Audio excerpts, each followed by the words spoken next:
పెద్దపల్లి జిల్లా రామగుండం నియోజకవర్గంలో బీఆర్ఎస్ పార్టీకి నష్టం చేయవద్దని తమ 5గురిలో ఒకరికి టికెట్ ఇవ్వాలని పార్టీ నాయకుడు మిర్యాల రాజిరెడ్డి స్పష్టం చేశారు. గోదావరికని ప్రెస్ క్లబ్ లో ఏర్పాటు చేసిన మీడియా సమావేశంలో మాట్లాడుతూ మూడోసారి కేసీఆర్ ముఖ్యమంత్రి కావాలనేదే తమ ఆశయమని అన్నారు. అధిష్టానం ప్రస్తుత ఎమ్మెల్యే చందర్ కు టికెట్ ఇవ్వకుండా తమ 5గురిలో ఎవరికి ఇచ్చినా గెలిపించుకుంటామని స్పష్టం చేశారు. స్థానిక ఎమ్మెల్యే పార్టీకి నష్టం చేస్తూ అవినీతి పాలన కొనసాగిస్తున్నారని అన్నారు. పార్టీ నాయకులు కార్యకర్తలను బెదిరించే ప్రయత్నం చేస్తున్నారని ఆరోపించారు. అవినీతి పరులను వెంటేసుకొని తిరుగుతున్న ఎమ్మెల్యే ఉద్యమకారులను కార్మికులను బెదిరిస్తే ఊరుకునేదే లేదన్నారు.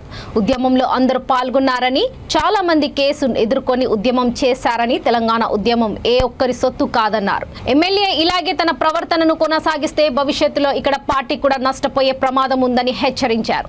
6న గోదావరికనిలో ప్రజా ఆశీర్వాద సభ నిర్వహిస్తున్నామని తెలిపారు. రావాలంటే జన్కడం ఆఫీస్కు రాకపోవడం ఈ ప్రాంతం నిర్వీర్యంగా మారిపోయి ఇక్కడ ప్రజా పాలన వ్యవస్థ ఉందా లేదా అనేటువంటి పరిస్థితి ఇవాళ ప్రజలు ప్రతి జాగల డిస్కస్ చేస్తా ఉన్నారు.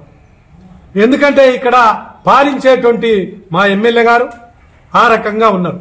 మేమంతా కూడా ఇవాళ ప్రపంచమే గర్వించదగ ఒక తెలంగాణ రాష్ట్రం ఆవిర్భావం తర్వాత మా గౌరవ ముఖ్యమంత్రి గారు ఈ భారతదేశంలో ప్రపంచంలో ఎక్కడ లేని స్కీములు ప్రజలకు ఎప్పటికప్పుడు అందుబాటులో ఉండి మారుతున్నటువంటి పరిస్థితులకు అనుగుణంగా అటు రైతాంగానికి గాని ఇటు కార్మిక వర్గానికి గాని అటు నిరుద్యోగులకు గాని అందరికీ కూడా న్యాయం జరిగే విధంగా 6 నిమిషాలు కష్టపడి కృషి చేస్తా ఉంటే ఈ రోజు ఇక్కడ దానికి భిన్నంగా మరి అవినీతి పాలన జరుగుతా ఉందని ప్రజలంతా అనుకుంటా ఉన్నారు.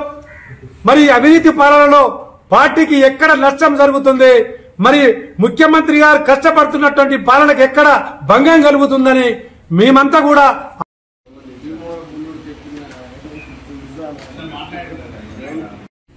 ఇప్పుడున్నటువంటి గ్యాప్ను ఏ విధంగా ఆయన ఫిల్అప్ చేస్తాడు, ఏ విధంగా మాట్లాడతాడు, ఏ విధంగా సంప్రదిస్తాడు, ఏ విధంగా నచ్చాడు అనేటువంటి మా పార్టీకి కట్టుబడి ఉంటాం.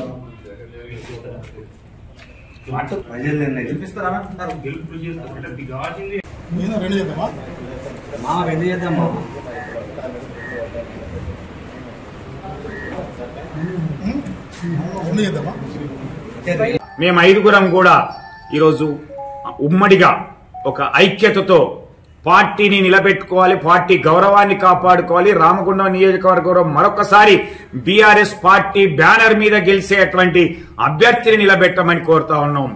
మాకు అన్ని రకాల అర్హతలున్నాయి. ఉద్యమం చేసినాం.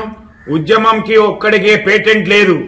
అందరం కూడా జైలుకు పోయిన వాళ్ళమే, అందరం కూడా కేసులు ఎదుర్కొన్నటువంటి వాళ్ళమే, అందరూ కూడా ఆ రోజు ఉన్నటువంటి ప్రభుత్వాల అదిరింపులకు బెదిరింపులకు కష్టాలకు నష్టాలకు బాధలకు గురైనటువంటి వాళ్ళమే. ఇక్కడ ఎవడేదో ఆ అప్పనంగా వచ్చి ఇక్కడ సీటు సంపాదించుకున్నటువంటి పరిస్థితి లేదు.